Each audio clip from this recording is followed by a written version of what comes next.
welcome. Page number 8, the fun they had. मागच्या वेळेला आपण असं बघितलं की मार्गी आणि टॉमी यांच्यामध्ये त्यांच्या मेकॅनिकल स्कूल कशी होती त्याचं वर्णन आपण बघितलं. आणि मग शेवटी टॉमी तिला सांगतो की पूर्वी रिअल बुक्स होती आणि असा ह्युमन टीचर होता की जो विद्यार्थ्यांशी बोलायचा, त्यांना प्रश्न विचारायचा, त्यांना टेस्ट द्यायचा वगैरे. आता इथे he knows almost as much I betcha. तर टॉमी मार्गीला सांगतोय की he knows almost as much, की त्यांनाही तेवढंच माहिती आहे. आधीच्या ओळीमध्ये त्यांनी सांगितलं की माझ्या वडिलांनाही कम्प्युटर टीचर इतकंच माहिती आहे, म्हणून तो म्हणतो आय बेचा. आय बेचा म्हणजे आय बेट यू किंवा शुअरली, मी तुला बेटवर सांगतो, मी तुला पैजेवर सांगतो की त्यांना त्या मानवी शिक्षक असतो त्यालाही कम्प्युटर टीचर म्हणजे मेकॅनिकल टीचर इतकंच माहिती असतं. Margie wasn't prepared to dispute that. Dispute म्हणजे वाद घालणे, मतभेद करणे. आता मार्गी काय तेवढी तयार नव्हती की त्याच्यावर वाद घालण्यासाठी. She said I wouldn't want a strange man in my house to teach me. आता त्यांना कशी सवय आहे बघा की ते घरातल्या घरात शिकतात, शाळेत जात नाहीत. म्हणून तिला वाटलं की असा ह्युमन टीचर, मानवी शिक्षक हा घरी येतो, म्हणून ती म्हणली I wouldn't want a strange man. Strange म्हणजे अनोळखी, त्याच्या अपोजिट फमिलियर, FAMILIAR, फमिलियर म्हणजे परिचित. असा अनोळखी माणूस माझ्या घरात मला शिकवायला आलेला मला चालणार नाही. त्यावर Tommy screamed with laughter. Screamed म्हणजे क्राईड, किंचाळला. विथ लाफ्टर, हसत हसत तो किंचाळला. You don't know much Margie, की मार्गी तुला फार काही माहिती नाही आहे. The teachers didn't live in the house. ते टीचर्स काही घरात राहत नव्हते. They had a special building. त्यांची खास इमारत असायची. And all the kids went there. आणि सगळी किड्स म्हणजे लहान मुलं, सगळी लहान मुलं त्या बिल्डिंगमध्ये जायची. म्हणजे थोडक्यात हे कशाचं वर्णन आहे? स्कूलचं आहे, की जशी आपली स्कूलची बिल्डिंग असते आणि मुलं या शाळेत येतात, तसं तो म्हणाला टीचर्स काही घरी जात नव्हते मुलांच्या. एक स्पेशल बिल्डिंग असायची आणि मुलं त्या शाळांमध्ये जायची. And all the kids learn the same things. मग मार्गीला प्रश्न पडला, तिने विचारलं सगळी मुलं सेम गोष्टी शिकायची का, सेमच शिकायची का? तर तो म्हणाला sure if they were the same age. जर त्यांचं वय सारखं असेल तर ते त्याच एकसारख्याच गोष्टी शिकायचे. जसं की तुम्ही 13 वर्ष पूर्ण झालेल्या 8वीतल्या मुली सेम पुस्तकं शिकतात, 9वीतल्या मुली सेम पुस्तकं शिकतात, तसं एका वयाची मुलं एकच अभ्यासक्रम शिकायची. But my mother says a teacher has to be adjusted to fit the mind of each boy and girl it teaches and that each kid has to be taught differently. तर त्यावर मार्गी छोटी आहे त्यामुळे तिच्या शंका बरोबर आहेत, ती शंका विचारते. बट माय मदर सेज, पण माझी आई म्हणते की a teacher has to be adjusted to fit the mind of each boy and girl it teaches. की शिक्षक हा ॲडजस्ट करावा लागतो. तो ॲडजस्ट करावा लागतो कशाप्रमाणे? टू फिट द माइंड, मनाला योग्य होईल असा, of each boy and girl, प्रत्येक मुलगा आणि मुलगी ज्याला तो शिकवतोय त्याच्याप्रमाणे त्याच्या माइंडला, त्याच्या मनाला सेट होईल, सूट होईल असा टीचर ॲडजस्ट करावा लागतो असं माझी आई म्हणते. कारण त्यांना कम्प्युटर टीचरची सवय, ते मुलाच्या गतीप्रमाणे तो टीचर ॲडजस्ट करतात. And that each kid has to be taught differently. आणि प्रत्येक लहान मुलाला, किडला सिमिलर मिनिंग वर्ड आहे चाइल्ड, तर प्रत्येक मुलाला डिफरंटली वेगवेगळं शिकवावं लागतं असं माझ्या आईचं मत आहे, असं मार्गी सांगते. त्यावर टॉमी म्हणतो just the same they didn't do it that way then. हो, पण तसंच दे डिडंट डू, ते करत नव्हते, दॅट वे देन, अशा प्रकारे ते त्यावेळेला करत नव्हते. If you don't like it you don't have to read the book. तुला जर आवडत नसेल तर तुला ते पुस्तक नाही वाचलं तरी चालतं. तर नाही तर तू ते पुस्तक नको वाचूस, तुला आवडत नसेल तर हे पुस्तक तू वाचू नको. म्हणजे जे सापडलेलं पुस्तक आहे शाळेबद्दलचं, तुला ह्या पद्धती जुन्या शाळांच्या आवडत नसतील तर तू ते पुस्तक वाचू नकोस. तर ती म्हणाली, I didn't say I didn't like it, मार्गी सेड क्विकली. मार्गी पटकन म्हणाली की मी कुठे म्हणलं की या गोष्टी मला आवडत नाही, जुन्या पद्धतीची शाळा मला आवडत नाही. She wanted to read about those funny schools. तिला या अशा मजेशीर शाळांबद्दल वाचायला आवडणार होतं. They weren't even half finished. त्यांचं अर्धही वाचून पुस्तक झालं नव्हतं. When Margie's mother called Margie school. की जेव्हा आईने हाक मारली मार्गीच्या की मार्गी चल तुझी शाळा. Margie looked up. Not yet mamma. आणि ती म्हणाली की आत्ता नाही, येट अजून किंवा आत्ता नको mamma. Now said Mrs Jones. मग मिसेस जोन्स म्हणाले आत्ता, and it's probably time for Tommy too. आणि आत्ता तर टॉमीची पण वेळ झाली आहे शाळेची. Margie said to Tommy, can I read the book some more with you after school. मग मार्गी टॉमीला म्हणाली की मी हे पुस्तक इतर कुठल्या वेळेला वाचू शकते का, आणखी शाळा झाल्यानंतर तुझ्याबरोबर वाचू शकते का. तर maybe he said nonchalantly. Nonchalantly म्हणजे विदाऊट शोईंग इंटरेस्ट, विशेष रस न घेता. विशेष रस न घेता तो म्हणाला की हो हो वाचू शकतेस, मे बी हो वाचू शकतेस. He walked away whistling. Whistle शिट्टी वाजवणे. तो शिट्टी वाजवत वाजवत दुसरीकडे निघून गेला. The dusty old book tucked beneath his arm. Tuck म्हणजे ठेवणे. तर ते पुस्तक त्याच्या हाताखाली घेऊन, ते डस्टी म्हणजे धुळीने माखलेलं ते पुस्तक आपल्या हाताखाली धरून तो तिथून निघून गेला. Margie went into the school room.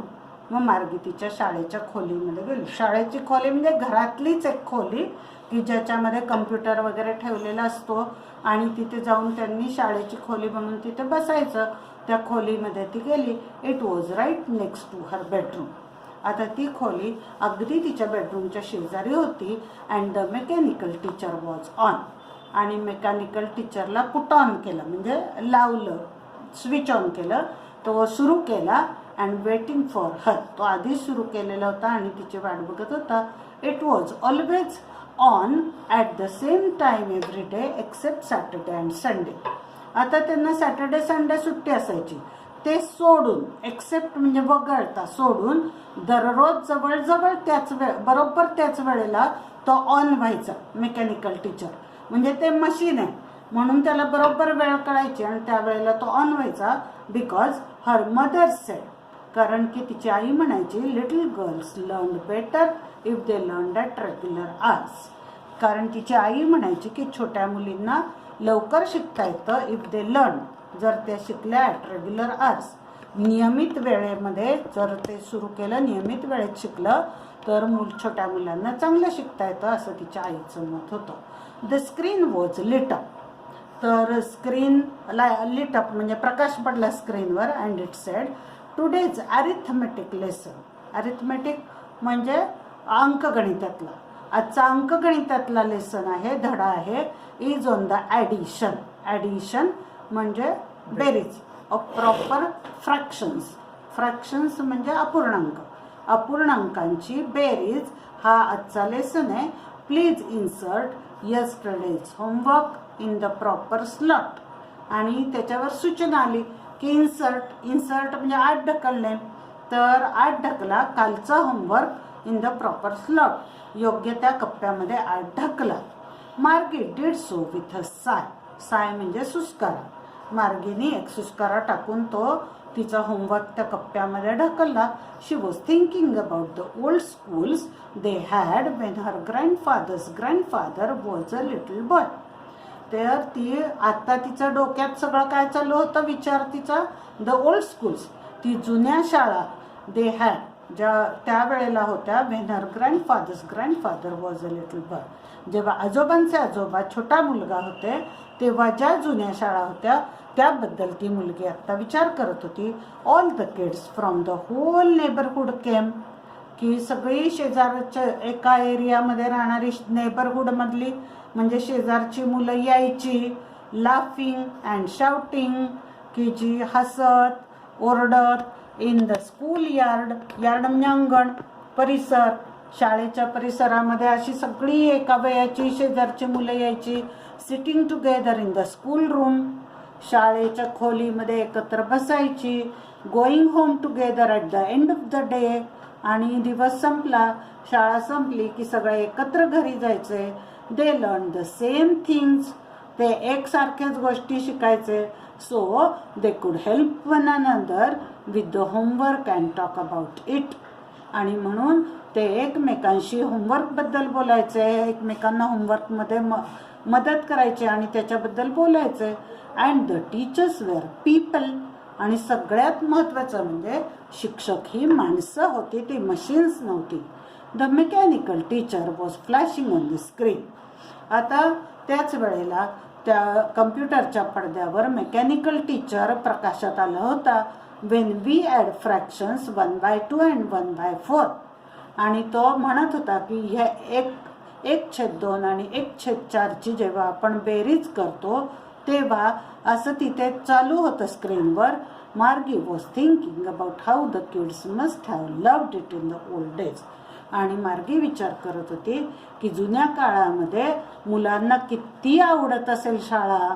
She was thinking about the fun they had, आणि ती विचार करत होती की किती मजा त्यांना येत असेल. असं आयझॅक ॲसिमोव यांनी लिहिलेला हा लेसन आहे. आयझॅक ॲसिमोव हे लेखक आहेत, त्यांनी लिहिलेला हा धडा आपण शिकला. आता इंग्लिश होमवर्क बघूया आपण. Page number 9, use the proper punctuation marks. आता पंक्च्युएशन मार्क्स म्हणजे सगळी विरामचिन्ह, पूर्णविराम, स्वल्पविराम, प्रश्नचिन्ह, उद्गारवाचक चिन्ह, अवतरण चिन्ह, कॅपिटल लेटर्स वगैरे. इथे त्यांनी कॅपिटल लेटर्स काढून दिली आहेत, पण पहिलं लेटर नेहमी capital. Where did you find it हा प्रश्न मार्गीनी टॉमीला विचारला आहे. आपल्याला माहिती आहे की मार्गी इथे बोललेली आहे, म्हणून इथे अवतरण चिन्ह सुरू करायचं. अवतरण चिन्ह म्हणजे छोटे 66 काढायचे इंग्लिशमधले, आणि इथे 99, इथे अवतरण चिन्ह पूर्ण झालं. Where did you find it, W capital, इथे अवतरण चिन्ह सुरू, इथे अवतरण चिन्ह पूर्ण, आणि पूर्ण करण्याच्या आधी क्वेश्चन मार्क करायचा आणि नंतर अवतरण चिन्ह पूर्ण करायचं आहे. अवतरण चिन्ह सुरू, वेअर मधला W capital, where did you find it, नंतर क्वेश्चन मार्क म्हणजे प्रश्नचिन्ह, आणि इथे अवतरण चिन्ह पूर्ण. अशा प्रकारे हे पहिलं वाक्य केलं. व्हॉट्स इट अबाउट हा सुद्धा प्रश्न आहे, हे पण कोणीतरी विचारलेला प्रश्न आहे. अवतरण चिन्ह डबल, दुहेरे अवतरण चिन्ह, डब्ल्यू कॅपिटल, व्हॉट्स म्हणजे व्हॉट इज, म्हणून इथे हे अपॉस्ट्रॉफीचं चिन्ह करायचं आहे एसच्या अगोदर. व्हॉट्स इट अबाउट, क्वेश्चन मार्क आणि अवतरण चिन्ह पूर्ण. लक्षात ठेवा, अवतरण चिन्ह पूर्ण करायच्या आधी क्वेश्चन मार्क किंवा उद्गारवाचक चिन्ह असेल ते आधी करायचं आणि नंतर अवतरण चिन्ह पूर्ण करायचं. परत बघा, अवतरण चिन्ह सुरू, डब्ल्यू कॅपिटल, एसच्या अगोदर इथे आहे अपॉस्ट्रॉफी मार्क, इट अबाउट, नंतर क्वेश्चन मार्क आणि अवतरण चिन्ह पूर्ण. आता अपॉस्ट्रॉफी कसं करणार आहे तुम्ही? व्हॉट्स, हे बघा,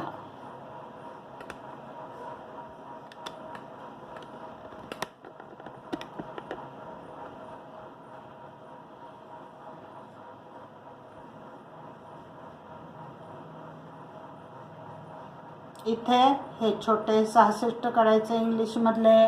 व्हॉट्स इट अबाउट, क्वेश्चन मार्क, आणि इथे 99 इंग्लिशमधले छोटे 99. व्हॉट्स इट अबाउट. अशा प्रकारे हे दुसरं वाक्य. नंतर दे हॅड अ टीचर, अवतरण चिन्ह दे मधला T capital, they had a teacher, इथे पूर्णविराम, हे काय प्रश्न वगैरे नाही, साधं विधान आहे, पूर्णविराम आणि शेवटी अवतरण चिन्ह पूर्ण. 66-99. How could a man be a teacher, हा प्रश्न आहे बघा, इथे अवतरण चिन्ह म्हणजे 66. How could a man be a teacher, question mark म्हणजे प्रश्नचिन्ह, अवतरण चिन्ह पूर्ण. Sure if they were the same age, हा काही प्रश्न नाही, साधं वाक्य आहे, अवतरण चिन्ह सुरू, शुअर मधला एस कॅपिटल, शुअर नंतर comma, if they were the same age, अवतरण चिन्ह पूर्ण म्हणजे छोटे 99 आणि पूर्णविराम. अशा पद्धतीने ही 5 वाक्य पंक्च्युएशन करायचं आहे. आता the following sentences have an unusual meaning in the context of the story. खाली काही वाक्य दिलेत, त्यांचे अतिशय वेगळे अर्थ स्टोरीमध्ये. Write what these sentences would mean today, की ह्या वाक्यांचा आज अर्थ काय आणि त्या कॉन्टेक्स्टमध्ये म्हणजे स्टोरीच्या संदर्भात त्याचा अर्थ काय, असे 2 कॉलम आपल्याला करावे लागतील, 3 कॉलम करावे लागतील. पहिल्यांदा हे वाक्य लिहायचं, इट्स मीनिंग टुडे, असा दुसरा कॉलम करायचा आणि what it means in the context असा तिसरा. म्हणजे तुमच्या वहीच्या पानाचे 3 एकसारखे भाग करा उभे. एका भागामध्ये लिहा द सेंटेन्स, दुसऱ्यामध्ये लिहायचं इट्स मीनिंग टुडे, आज त्याचा अर्थ काय आहे, आणि its meaning in the context हा तिसरा भाग. She had been hoping they would take the teacher away all together, हे वाक्य तुम्ही पहिल्या कॉलममध्ये लिहिलं. दुसऱ्या कॉलममध्ये write what it means today, आज अर्थ काय आहे की they would take the human teacher away, they would take the human teacher, आज काय आहे ह्युमन टीचर, म्हणून they would take the human teacher away असा झाला आजचा टुडे. आणि मीनिंग इन द कॉन्टेक्स्ट तिसऱ्या कॉलममध्ये काय येईल की they would take the mechanical teacher away, स्टोरीमध्ये या टीचरचा रेफरन्स म्हणजे मेकॅनिकल टीचर आहे, they would take the mechanical teacher away. हे तुम्हाला वहीमध्ये लिहायचं आहे बरं का, 3 कॉलम करून. आता दुसरं बघा, they had taken Tommy's teacher away for nearly a month, हे झालं सेंटेन्स. इट्स मीनिंग टुडे की they had removed Tommy's human teacher away, they had taken Tommy's human teacher away for nearly a month. आणि its meaning in the context they had taken away Tommy's mechanical teacher, they had taken away Tommy's mechanical teacher. Next, it wasn't a regular teacher, it was a man. आता याचा आजचा अर्थ की today we have a human teacher, we have a human teacher. आणि स्टोरीच्या रेफरन्समध्ये, स्टोरीच्या कॉन्टेक्स्टमध्ये की there wasn't a mechanical teacher, there was a human teacher, there wasn't a mechanical teacher, there was a human teacher. पुढचं, how could a man be a teacher, त्याचा आजचा reference की मॅन इज अ टीचर. आणि स्टोरीच्या रेफरन्समध्ये there weren't men as teachers, there were machines as teachers, there were mechanical teachers, there were not human but mechanical teachers. Last, a teacher has to be adjusted to fit the mind of each boy and girl it teaches. तर today आजच्या ह्याच्यामध्ये the teacher isn't adjusted to fit the mind of each boy and girl. The teacher isn't adjusted to fit the mind, isn't adjusted, adjust केला जात नाही, प्रत्येक मुलाला वेगवेगळा teacher आहे का, नाही. म्हणून a teacher isn't adjusted to fit the mind of each boy and girl it teaches. आणि स्टोरीच्या कॉन्टेक्स्टमध्ये the mechanical teacher is adjusted to fit, म्हणजे आजच्या ह्याच्यात काय आहे द टीचर इजंट ॲडजस्टेड, आणि स्टोरीच्या कॉन्टेक्स्टमध्ये the teacher is adjusted to fit the mind of each boy and girl it teaches. जसं आपण मार्गीच्या बाबतीत बघितलं की तिचा जॉग्रफी टीचर फास्ट झाला होता, तो त्याने स्लो केलेला होता. थँक्यू.